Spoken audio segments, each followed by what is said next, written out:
So working with this problem where you have to plug an x plus h in to the function, you're going to need to rely on the distributive property. And here's a really basic example of how to distribute, and then we'll get into the more complex that you have to do for this problem. But just remember, whenever there's something in parentheses and it's multiplied by something outside the parentheses, you need to multiply everything inside the parentheses by that value. So it's 8 times the x, and then add that to 8 times the h. So let me scroll down here. For our problem, if we have an 8 times an x plus h squared, remember that squared means multiply it by itself. Like 5 squared is 5 times 5, 6 squared is 6 times 6. Well, x plus h squared is x plus h times x plus h. So multiply it by itself.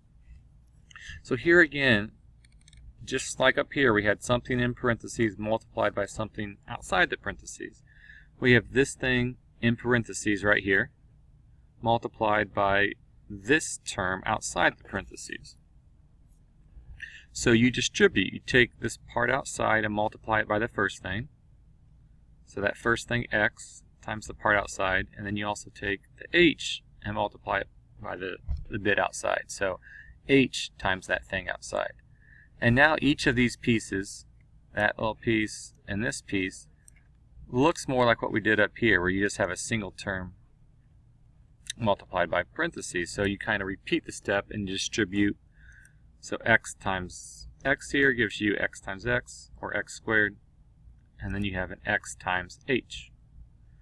And also here you have an x times an h, and then the h is multiplied by h.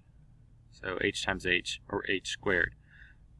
Yeah, so you combine the two x times h terms, x times h, and here it's x times h, or you could say h times x. You get the same value no matter which number you multiply first. But since you have two of the same term, you add them, now you have two of them.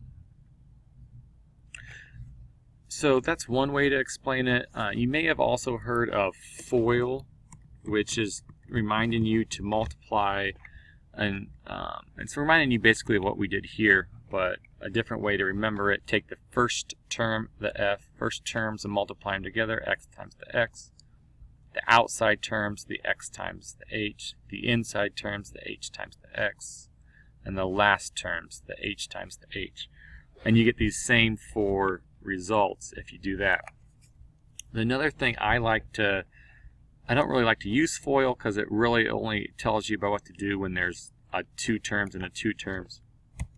Either do it this way, or just start with the very first thing and multiply it by everything in the next set of parentheses, which is basically what we did here. We did x times the first guy, x times x, and x times the second thing. And then once you've done x times everything, then move to the next term and do h times everything. And the reason I wanted to mention that at the end of this video, because it doesn't matter how long the second thing is, you would use those same steps, and it doesn't matter how long the first thing is. If you had a long polynomial here, and then here we got a 4 term here, to do this multiplication, you just take the x times every single term. So you get x times x plus x times h plus x times 7 plus x times b. And then you'd move on and do h times x plus h times h plus h times 7 plus h times b. And then finally do c times everything. So that's what you're really doing. Everything in this first polynomial multiplied by everything in the second polynomial. And that's how you get the result.